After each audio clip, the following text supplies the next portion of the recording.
Daud. Thank you so much for inviting me. We want to know your story. Who is Daud? So I born and raised in Korea, South Korea. I think I'm not that special person because I just live normally in Korea, and I studied music in university. And a few years ago, I converted to Islam, and I'm still on my journey, I think. Is there a particular reason why the name Daud was chosen? Oh, so actually, I got many questions about this. Actually, when I converted to Islam, so my parents gave me the Catholic name. It was David. Just I changed the pronunciation, David to Daud. David and Daud is the same person. Yeah, right. So perfect. Are you planning to move to a Muslim country in the future? Yeah, I think so because. What's the reason you don't feel comfortable in your country? I feel comfortable, but I think I should learn more. I think I'm still young, and I'm not. I don't think I'm good Muslim really because I have too many mistakes. Still, even after I become a Muslim, I still have a lot of mistakes. So I think I should learn more in Islamic atmosphere and more knowledgeable Muslim people. What would be the country? Turkey, Egypt, Arabia? Yeah, so I can't choose yet. So I just come here Turkey first. This year I want to go other countries too. Like maybe next month I want to go Saudi Arabia, Indonesia, Malaysia. Then after I travel around the world, then maybe I can choose one country. And then when I live there for a couple of times, and then maybe I come back to Korea and I can do my work. Like I can share my knowledge or something. Before Islam, what did you believe in? I believe in God. I believe in God because I'm a born Catholic and my parents are Catholic and my whole family is Catholic. So were you going to church when you were a child? Yes, of course. When I was young, I go to church with my parents, and actually I don't have that much like belief because I just like it was natural way because everyone go church, so maybe I will go there and they give me the present and they give me the foods. So I really enjoy it. But actually I feel really like happy with my family and my friends. But I think I don't feel that much belief in when I was young because maybe I don't have chance to think deeply about this. Why did you start questioning your beliefs? You were sitting, checking internet. What made you start? I should find a way. Actually, this is really long story. I told you I studied music in university, so I wanted to be a musician. Musician? Yeah, musician. Like I also released like jazz music, and I have a lot of musician friends. So I have chance to go small concert in another country, and it was Indonesia. So I went there. You're playing battery, guitar, what? I play piano, guitar a little bit, and I sing a song. So I had concert in Indonesia, Jakarta. It was really interesting because I've never known about Islam at all. Because in Korea, there's no knowledge about Islam. It's really hard to know about this. You didn't even hear a word about Muhammad, Islam? No. But I only know about, I don't know, I can say this, but I only know about terrorists. Because in Korea, when I was young, there was a 911. And it was really big news in Korea, really big news. So I was also very shocked, and they talked about like Islam, blah blah blah. So I thought like Islam is kind of some dangerous things at that time when I was young. But when I come to Indonesia, I saw many girls who wear scarf and the guys who have the beard and pray. So I was really curious why they're different. So I asked them, what is that? And they replied me, this is about Islam and this is about their belief. And actually they were really kind and really, they have a lot of hospitality for me. They always, oh, can I help you? I want to help you. I want to deserve you. I want to give you this. I want to give you a present. So when I was young, I thought like Islam is a dangerous thing. But when I come to Indonesia, people were so different.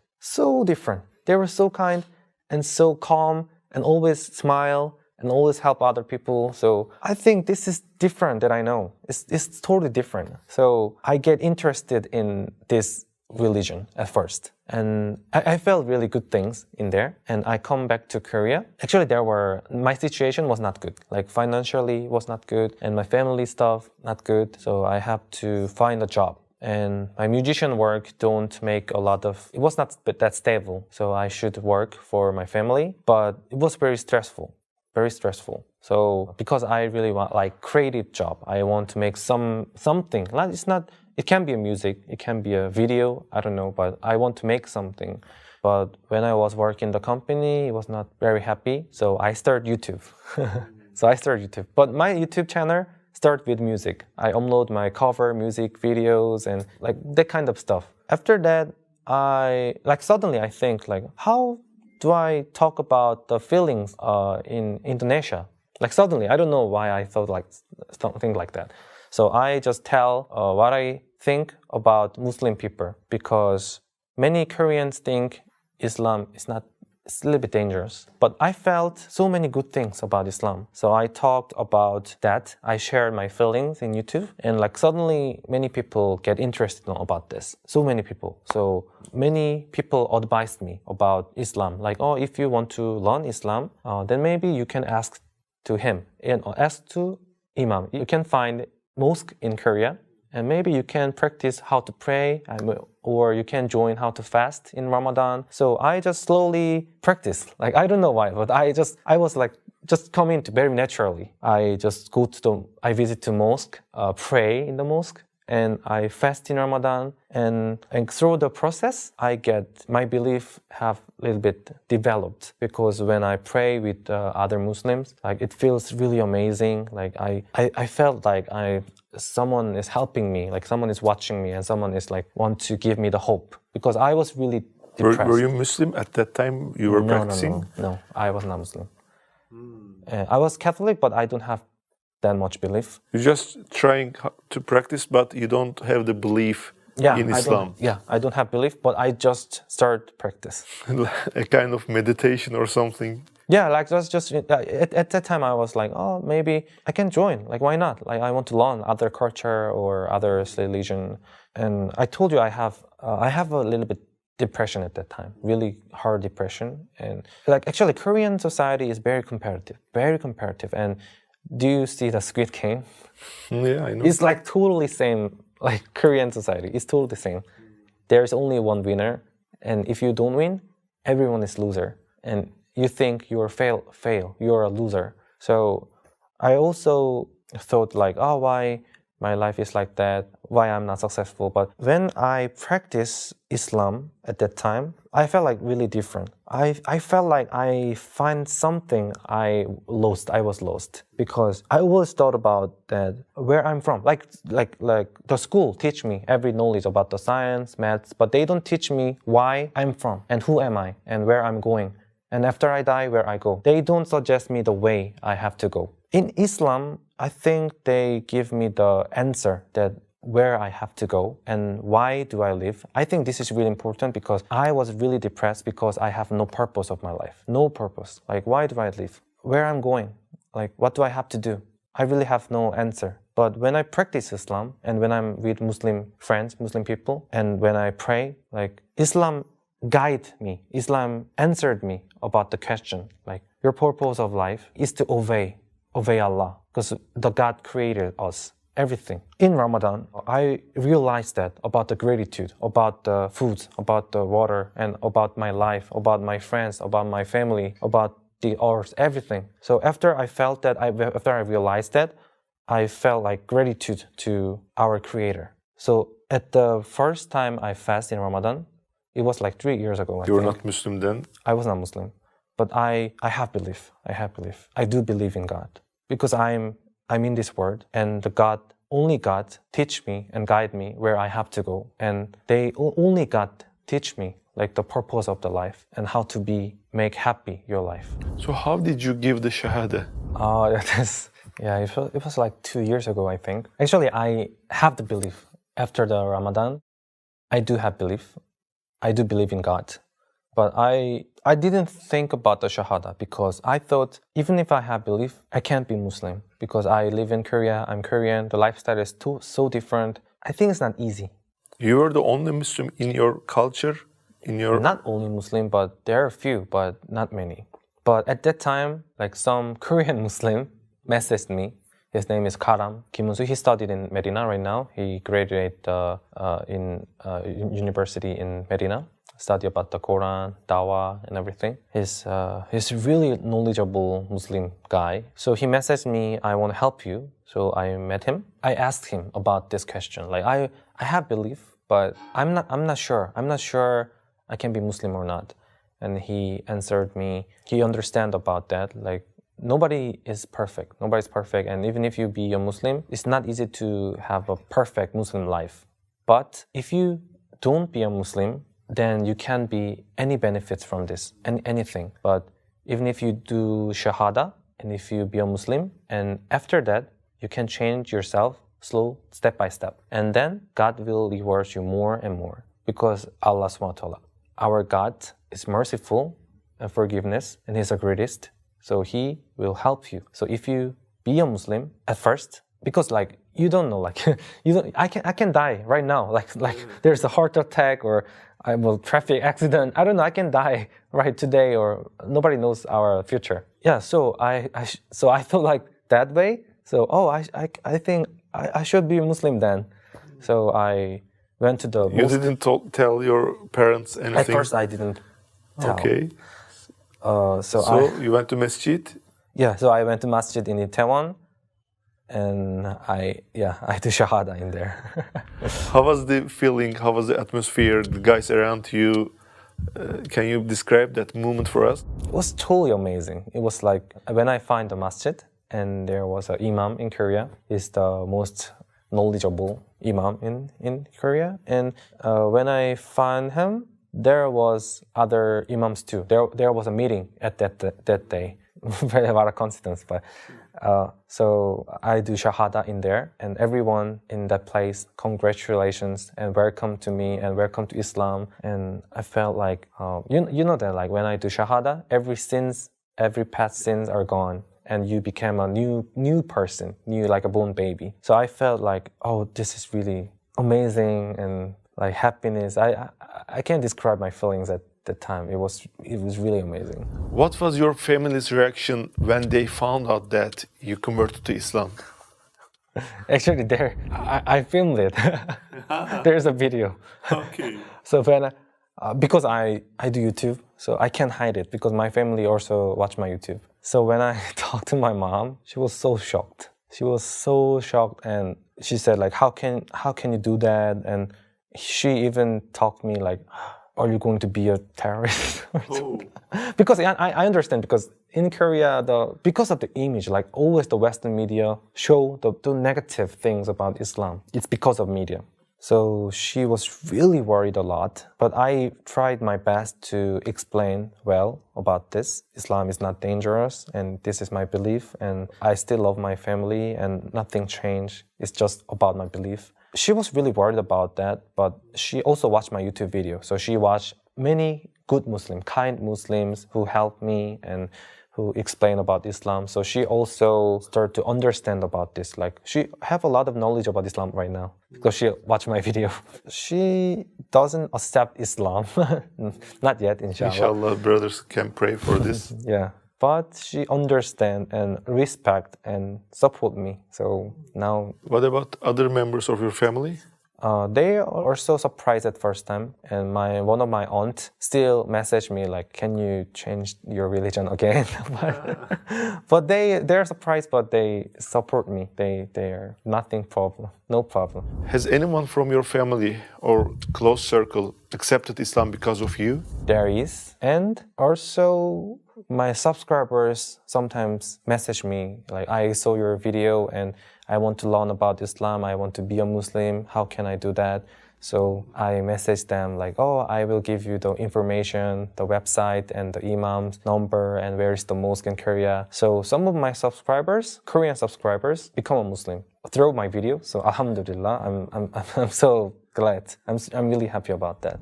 What are the 3 biggest challenges you faced after converting to Islam? At first, when I convert to Islam, some of my friends reject me because they don't understand I'm being a Muslim. Like my kids also once rejected from the kindergarten. So I think in Korea, they're not very open-minded to other religion.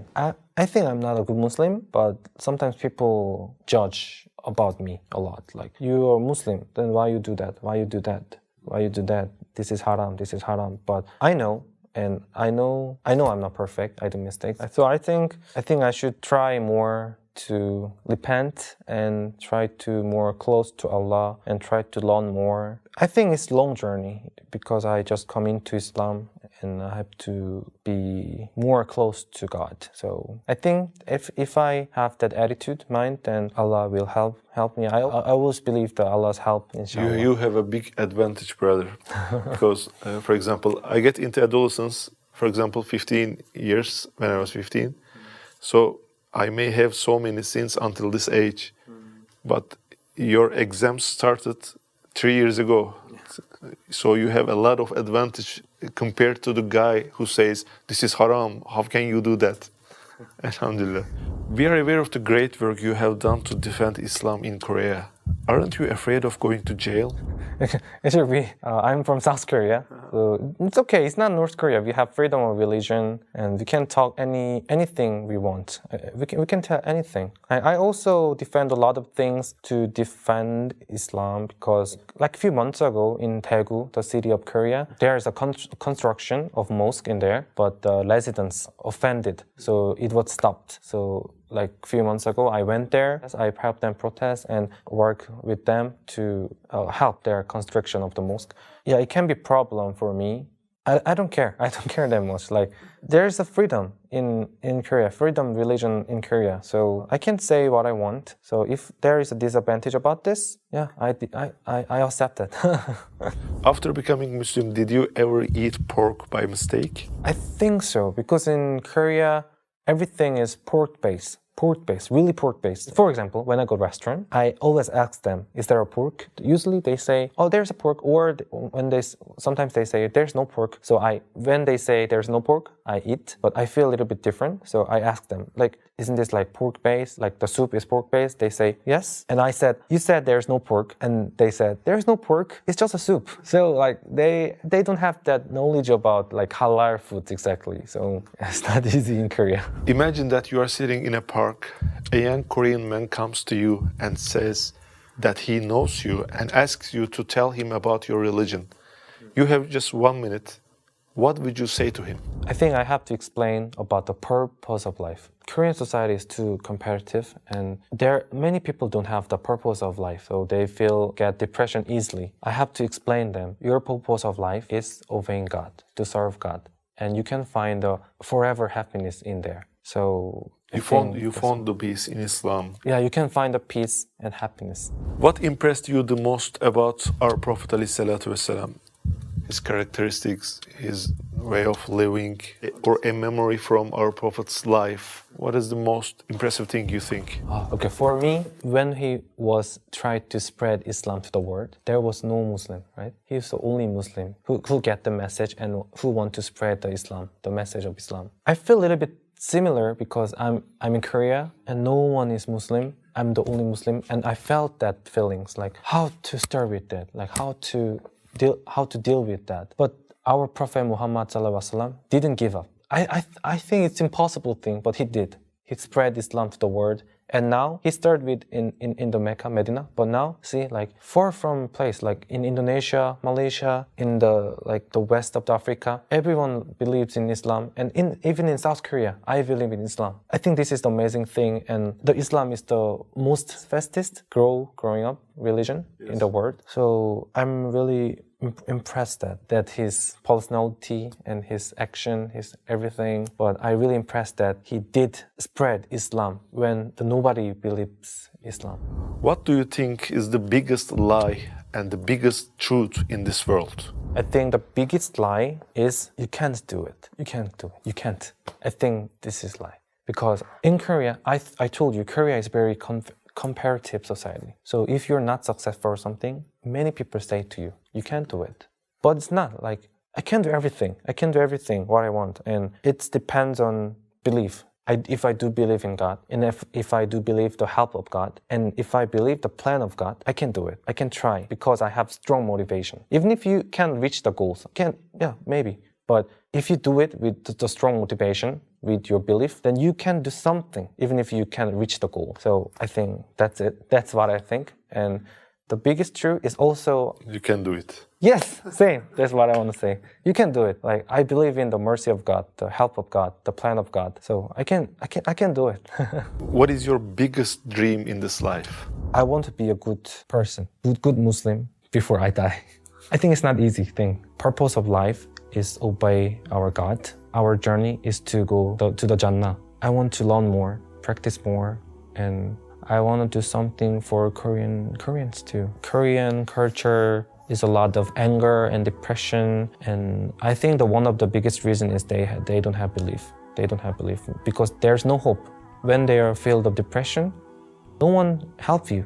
You can't find anyone rely on. The suicide rate is the highest. Korea is the highest suicide level. For example, I'm Muslim. If there's a good thing, I gratitude. This is because of God. So I gratitude. And if there's a bad thing, I also can think this is just plan of God. This is just trial. I can overcome it. If you don't believe God, if you're atheist, if you don't believe anything, then there is a good thing. You think, oh, I'm successful because of me. So they can be really arrogant. And if there's a hard thing, they think like, oh, why world is like this? They blame themselves and they get the depression. And their depression is high, then they suicide or something. I think in Korean society, really they need the belief, I think. Imagine that you're a contestant in Squid Game and you have to deceive or lie to someone to avoid getting killed. What would you do? I don't want to die. I don't want to lie. I don't know. You have the right to not answer this question. Yeah, I don't know. I will not answer. Okay. Thanks for being with us. Alhamdulillah. It was a great pleasure. Thanks for inviting me. Yeah, alhamdulillah.